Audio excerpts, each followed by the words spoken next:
Здравейте, скъпи съграждани! Казвам се Емилия Павлова и съм част от организацията на подписката, която събирахме онлайн. Също така хартиените подписи. И сега този протест е в продължение на тези неща, които правихме до момента. Искам да ви благодаря много на всички, които подкрепите господин Николай Рашков, нашия кмет. И благодарим също така на полицията, която е тук, да съобщим, че протестът е мирен. Чакаме още доста хора, които да се присъединят към нас. И нека всичко да бъде както трябва на този протест. Аз като организатор на този протест и на подписката най-вече искам да заявя на всички граждани, които излязохме в подкрепа на кмета. Би трябвало всеки нормално разсъждаващ човек в нашата община да подкрепя тази кауза, защото това е нашия кмет, който първи ние сме се го избрали по демократичен начин и искаме хем да защитим него, хем да го подкрепим, хем да подкрепим нашия вод. Не искаме подмяна на нашия вод. Ние сме се избрали демократично кмета. Не сме дошли тук, нито апелираме в петицията и в подписките, че сме против законите на България. Всички искаме да ги спазваме, всички искаме да вярваме в върховенството на закона, но много странно, че закона оставя в нас гражданите и институциите, които изпълняват тези закони, искат да ги приложат. Те остават в нас, гражданите, едно много неприятно усещане, че нашия вод просто не означава нищо. Значи няма как да се съгласим с това нещо, че административно нарушение, за което малко по-късно ще се изкажат и други граждани, и други хора, които са запознати юридически с нещата, няма как да го приемеме това нещо за нормално, след като искаме да живеем в нормална държава. Другото, което искам да кажа, в никакъв случай искаме по всякакъв възможен начин отговорните институции за това, което в момента се случва в нашата община, да заемат наистина една отговорна позиция, да преразгледат законите, защото това е безумие. Заради административен пропуск да иска някой да ни свали кмета, примерно, което няма как да стане, нали? Давай, Рашков! Степ сме! Така че смятам, че това, което в момента се случва в Горна Оряховица, другото, което иска някой, може би ще разберем кой, да постави нашата община на колене, да се провеждат нови избори, които нови избори ще струват на данъкоплатеца на община Горна Оряховица около 400 000 евро. Защо да не се направи, примерно, една детска площадка в центъра на града? Защо да не се направи една детска градина? Да се обнови още някоя улица? Смятаме, че Общинската избирателна комисия, защото тя ще се събира на 11-ти в петък, преди обяд, в 11 часа, прощавайте, искаме Общинската избирателна комисия да чуе гласа на хората от Горна Оряховица, да се съобразят с нашия вод. Ние не налагаме натиск на никой, както в интернет пространството вървят най-различни спекулации и внушения към хората. Ние няма да им казваме, че ще ги глобят по 5000 евро. Ние им казваме, че ще влязат в затвора, ще ги накажат, такива глупости. Ние им казваме и апелираме просто Общинската избирателна комисия, когато се съберат, да гласуват по съвест и морал. И вота на гражданите да не го забравят. защото той е най-важен. Народът е суверен. Всеки трябва да уважи гласът на народа. Иначе какъв е смисъла да се провеждат каквито и да е избори? По този начин се губи доверието във всяка една институция при провеждане на каквито и да е избори в бъдеще. След като гласът на гражданите няма да се чува. Някой го пренебрегва, дали от политически игрички, дали от недомислици в законите. Ние апелираме Народното събрание, ще изпратим утре писма до всички абсолютно институции с прикрепената петиция. Над 5500 подписа ще ги изпратим. Благодарим на всички от цялата община, на всички хора, защото ние от толкова години не сме имали толкова работещ кмет. Това, което аз съм чувала, последният работещ кмет е бил Колю Панайотов. Даже не го знам кой е този човек. Сега в момента аз виждам Николай Рашков. Човека се хвърли надолу с главата. Първо да се бори в общината каквото завари. Милиони загуби. Просто се чуди, че най-вероятно откъде да почне. Както всички виждаме, той гледа да обърне внимание във всяка сфера, която е от здравеопазването, от спорта, улиците, но не се правят улици с предизборен полуасфалт, както го метнаха на моята улица преди изборите. Точно такова беше. Аз съм го казвала и преди, казвам го и сега. Това нещо е недопустимо. Човека гледа да работи, да обнови града ни, привлича нови инвеститори, прави срещи с други от чуждестранни инвеститори.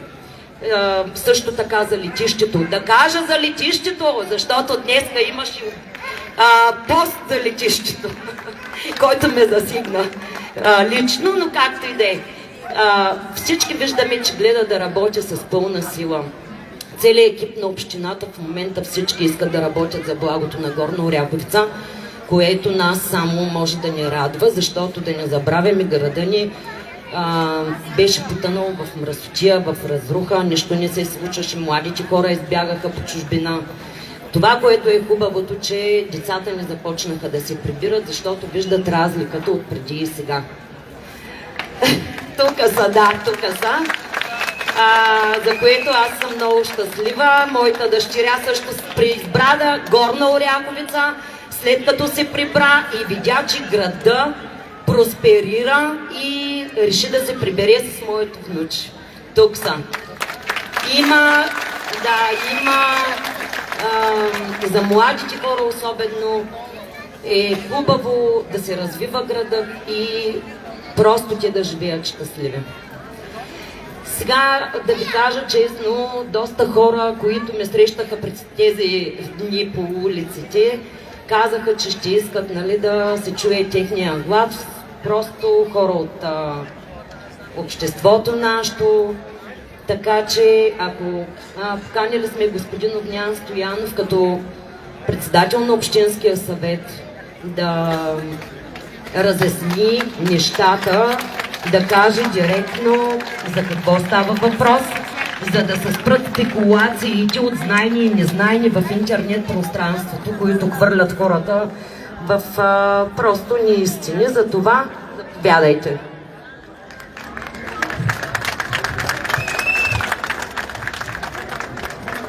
Уважаеми съграждани, на първо място искам да ви благодаря, че се отзовахте на призива на Емилия и на нейната кампания и на инициативния комитет, които организираха този митинг в подкрепа на кмета господин Рашков. Да ви благодаря, че днес сме заедно тук на площад Георги Измерлиев в нашия град Горна Оряховица. Днес заставам пред вас не като председател на Общинския съвет, заставам пред вас като гражданин на Огнян Стоянов, който през 2023 година на втория тур съвсем осъзнато подкрепи Николай Рашков и той спечели местните избори в нашата община. Това го направих аз и призовах всички мои приятели и всички мои съпартийци също да го направят. И знаете ли, мили хора, до ден днешен Не съжалявам за това, че го направих 2023 година. Не съжалявам, защото през тези 3 години работих рамо до рамо с Николай Рашков и видях какъв човек е, видях, че той работи страшно много, видях, че е страшно амбициозен, видях, че си поставя високи цели, видях, че притежава всички необходими качества, които трябва да има един градоначалник. Да е визионер, да е... За него просто думата не може да се случи или няма пари не съществува. За това и за тези 3 години облика на нашата община се промени, не само на града. И тук обаче искам да ви кажа нещо много важно. Този митинг не е просто за подкрепа на Николай Рашков, кмета на община Горна Оряховица, обаче. Битката е много по-сериозна. Битката е веднъж за винаги да защитим демокрацията в нашата община, да защитим свободата на изразяване на мнение, свободата на вота, да защитим доброто.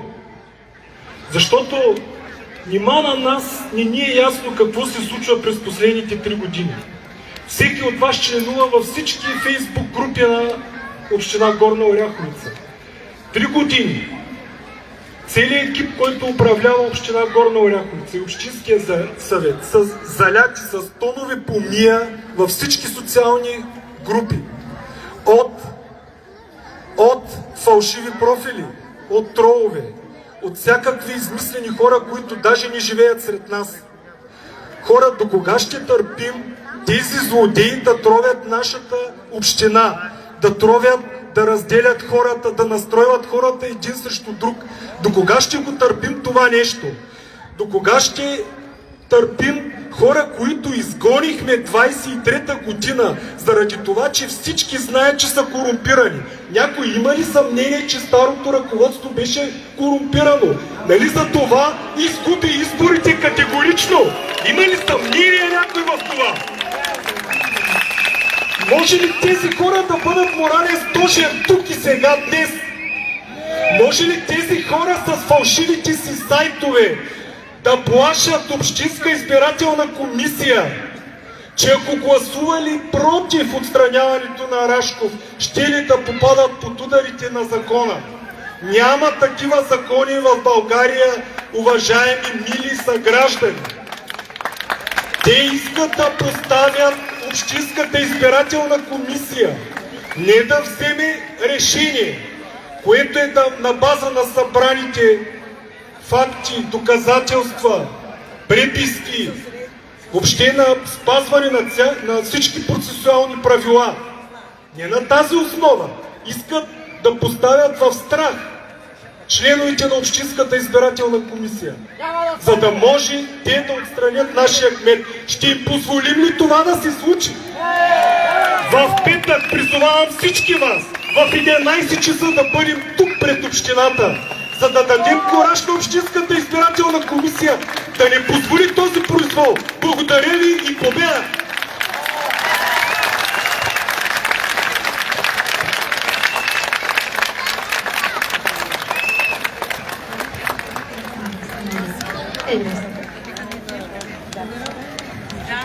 Да, искаме господин Николай Рашков. Тук може да дойдете при нас. Защото на преди спонтанно, като дойдохте, там ще продължи разговор, който половината не го чухме. Благодаря ви много.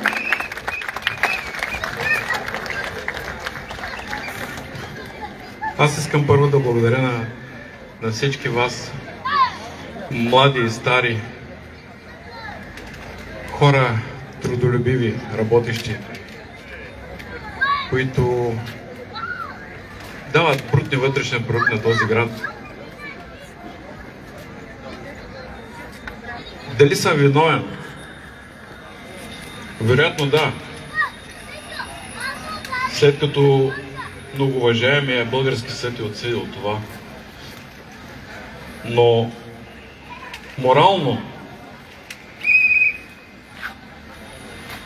да носиш отговорност за нещо, което си няма избор, Когато в един момент трябва да положиш един подпис, поставен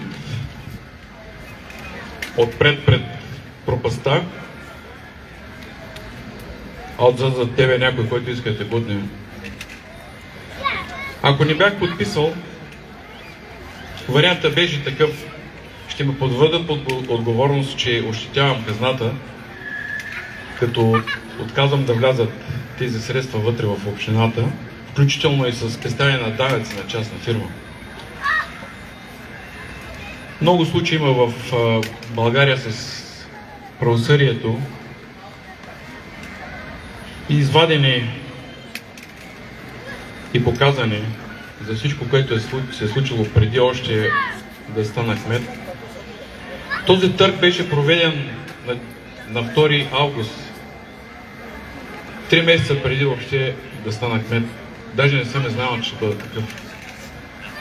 На 9 август беше издадена заповед от бившия градоначалник аз да заплатя тази сума с условие да подпиша договор с кмета. Както вчера, днес някои хора се опитаха да кажат, че Общинската избирателна комисия има обвързана компетентност. Тук при мен също имаше обвързана компетентност. Не искам да влизам в детайли кой и как ми набута нещата. Те се знаят, Господ ще ги съди. Въпросът е друг.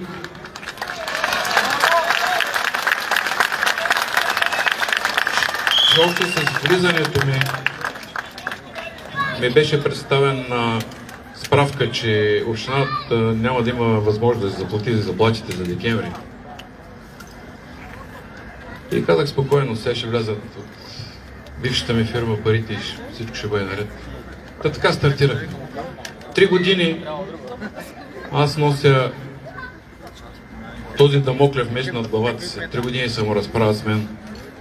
Но сигнал за конфликт на интереси и за това, че съм закупил този имот с престъпни средства, беше входиран на 26 септември, в ден, в който аз се кандидатирах за изборите. И от тогава за 14 дни цялата държава се изсипа с документи и с 12 точки да бъда следен, да бъда послушван, да бъдат извадени за 6 месеца назад камерите от АПИ, да видят къде съм ходил, с кого съм се срещал. Аз съм подслушване до днес. Стовариха ми данъчни ревизии, както на дружеството, така и на мен като физическо лице, за да открият престъпната дейност. Естествено, през 24-та година, пролетта, април и май, в 2 решения НАП издадоха с решение, че всичко е точно. Не искам да се оправдавам. Аз съм готов във всеки един момент да отстъпя правото на моя екип да продължи работата в септември, за да спази закона. Но единственото нещо, за което искаме това да стане след един месец, в месец септември. И ще ви кажа защо. Защото тогава няма да има предсрочни избори и екипа ще може да продължи да работи. Този екип, който в момента гради абсолютно всичко. Естествено, че аз може да съм отгоре на пирамидата, но най-важни са хората, които вие не виждате. Аз без тях, реално погледнато, нямаш да направя всичко това. Много пъти с Анелия Христос съм си говорил и съм ми казвал: ти си човека, който превръщаш моите мечти в реалност, без теб не мога. И предполагам, че огромна част от хората я познавате и сте допирали до нейните услуги като професионалист. Темпото и на работа е убийствено.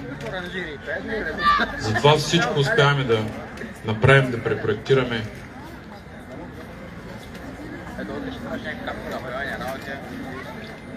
И другото, което е най-важното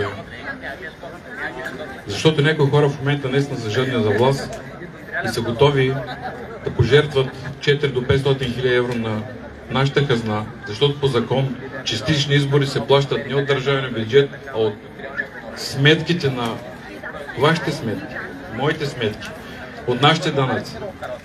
В момента имаме проектирани 14 улици. Ние съвсем скоро ще ви извадят всички строителни разрешения, всички ще видят кои улици са със строителни разрешения,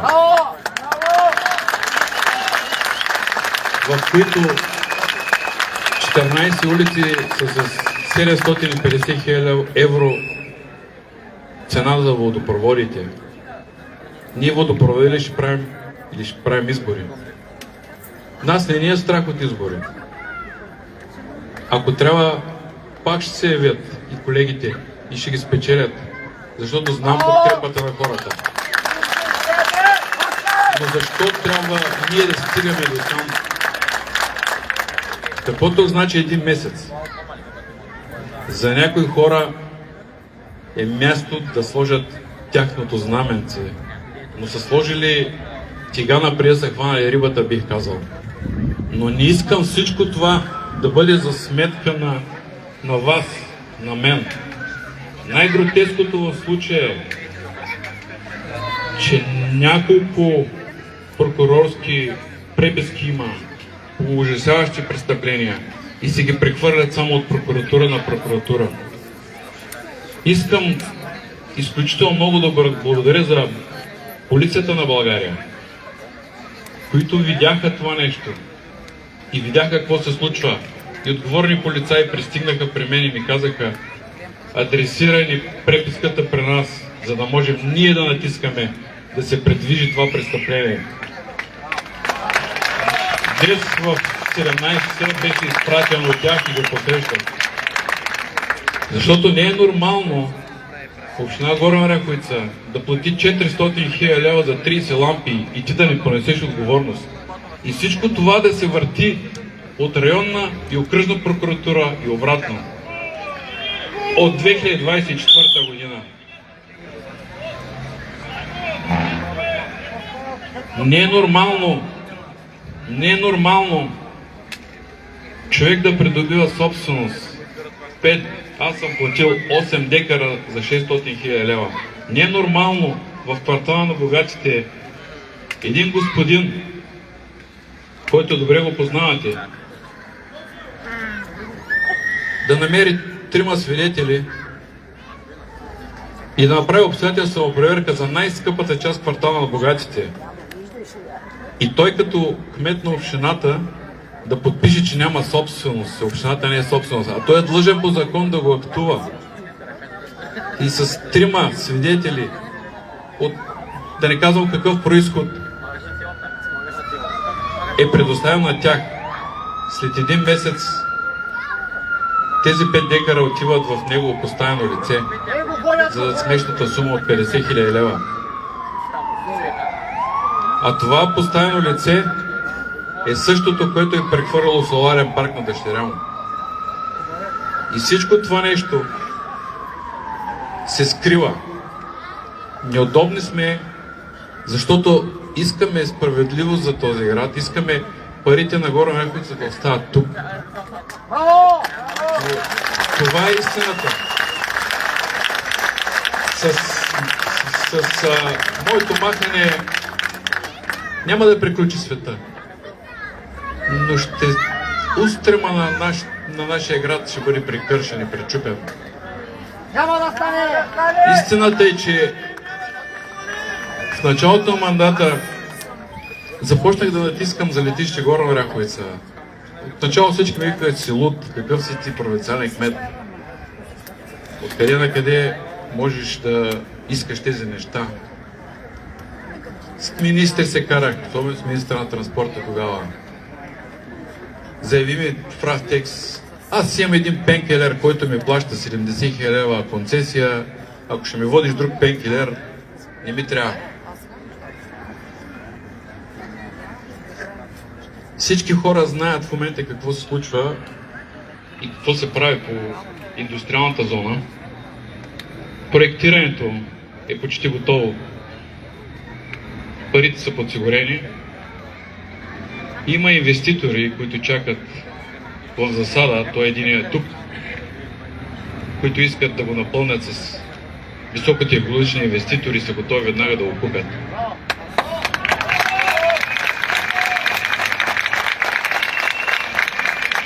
Процесите се правиха заради това, че искаме да направим спортна зала, защото, видиш ли, тя била малка, трябвало да се прави грандоманска зала с по 20 милиона, 30 милиона, която после да не можем да я поддържаме. Горе е за град, който трябва да има спортна зала от типа университетски. Вие имате студенти, вие част от тях са студенти, знаете в университетите какви са залите. Такива зали трябва да имаме ние. Енергоспестяващи, енергоефективни. От края до края. Всеки ден съм сред вас, всеки ден съм по обектите. Днес се радвам, че след 4 месеца забавяне вече сложиха биндери на младост. Честито и на нея. Утре започват Петко Рачев Славейков. Вчера бях в Писарево с проблема с водата. Тук гледам приятелите от Писарево. Имате вода.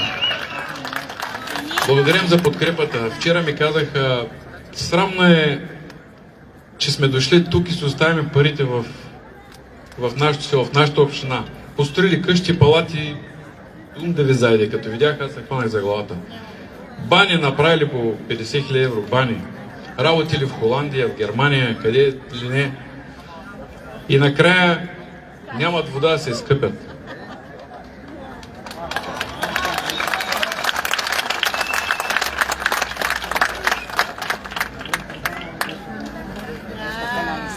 Що се отнася до сметосъбирането?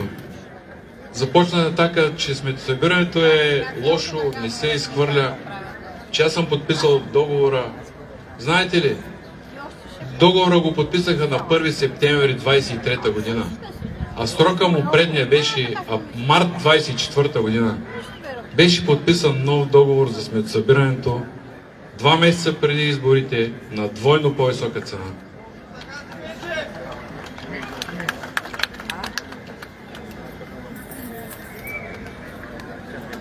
Това, което обаче е направено в този договор е, че няма клауза за разваляне. Интересно защо? Платеца да няма права, да има право само да плаща. Всички ние да плащаме. Да плащаме по 2,8 милиона лева на година и да не получаваме нищо на среща. А стария договор беше за 1,250. Милион 250 без ДДС. Милион и половина с ДДС. Сами може да си направите сметката. Ако вие можете да получавате 9 месеца на тая цена услуга, ще отидете ли, ще подпишете сами 9 месеца по-рано да почнете да плащате двойна цена? Къде е логиката в това нещо? Питам!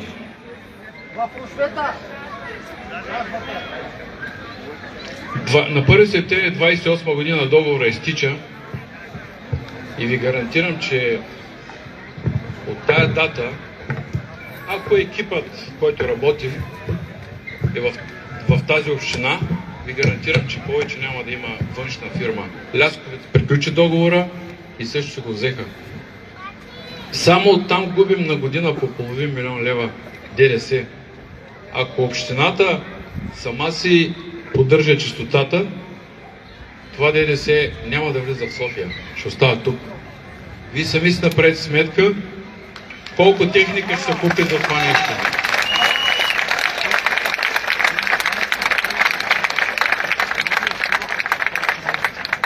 Но наистина, да не ви текчавам повече с това, мога роман да напиша един ден, като съм махнал от тази сграда.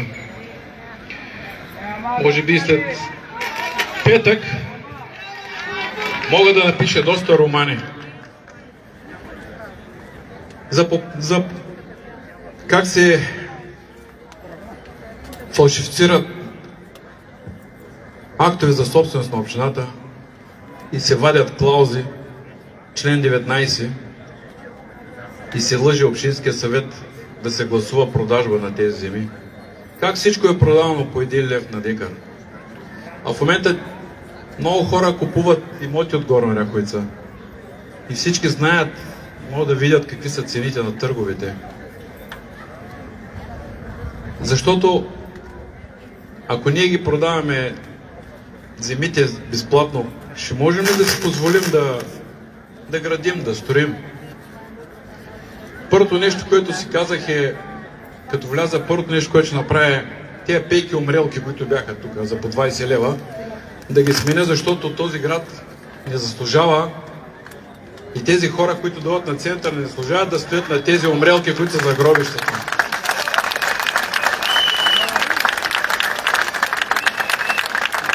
Никъде нямаше, освен Горна Оряховица и Драганово, нямаше кадастрални карти. Скици се чертаеха на ръка, като от 20 век. Чертаеха се на ръка върху едни папируси, които са накъсани. Реално не можеш да видиш границите на хората, не можеш да направиш сделката на хората. Затова възложихме Долна Оряховица имат кадастрална карта. В момента се прави кадастралната карта на Поликраище. За да може хората, като отидат, да си продават имоти, да ги купуват. Нямаше кадастрална карта, всичко беше на тефтери в гробищния парк. Никой не знаеше къде му е гроба, колко човека са погребани там. Можеш да го продаваш един гроб по няколко пъти. Сигурно сте чували за такива. В момента има кадастрална карта и на гробищата. Всеки може да чукне, да се види цялото родословно дърво. Кой стои в този гроб? Къде стои?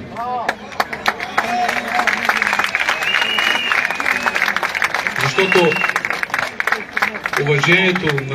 уважението ни към починалите показва нашето отношение изобщо като аз към живота. Затова се опитахме там и да направим и колумбарийна стена за урнополагане. Вчера питах, вече има 2 закупени, 2 души са си положили прахта на хората в тези колумбарийни стени. Това е друг начин за спестяване на място. И ред други неща, Обещал съм на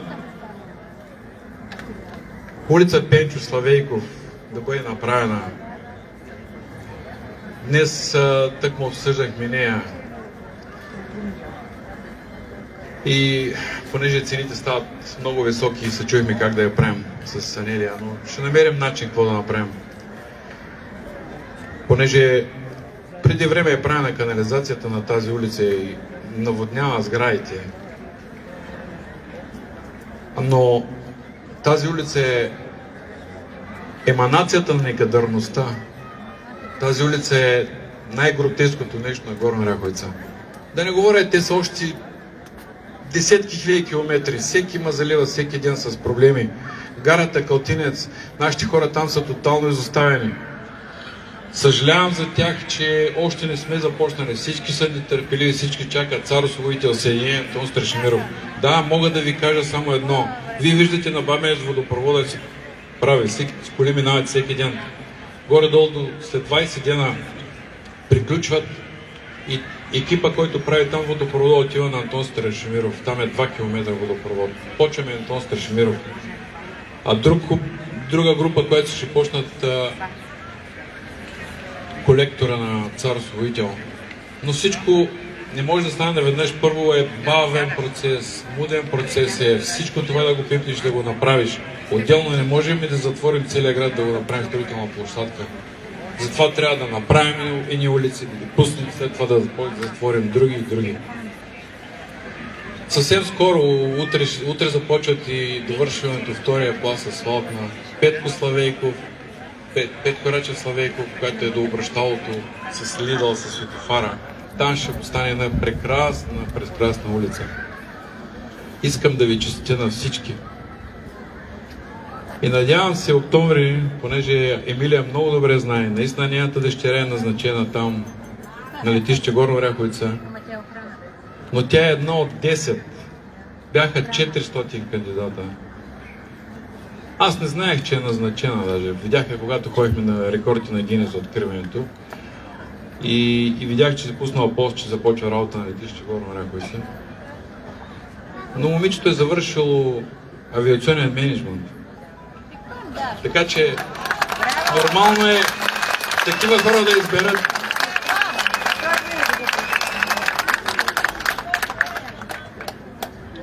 Аз си направих труда да ги попитам 10 човека там, понеже днес ги впрегнаха Морфей и че са били назначени еди как си. Запознах се с тези 10 млади хора. 5 са от Горна Оряховица, 5 са от Елена, от Търново има. Така че те не са само от тук. Аз за първи път ги видях, но условието, което беше там, за да... Едно от условията беше да вземат само млади хора. С перспектива. И всички очакваме това, което всички казваха, че няма как да стане, да докажем, че има как да стане.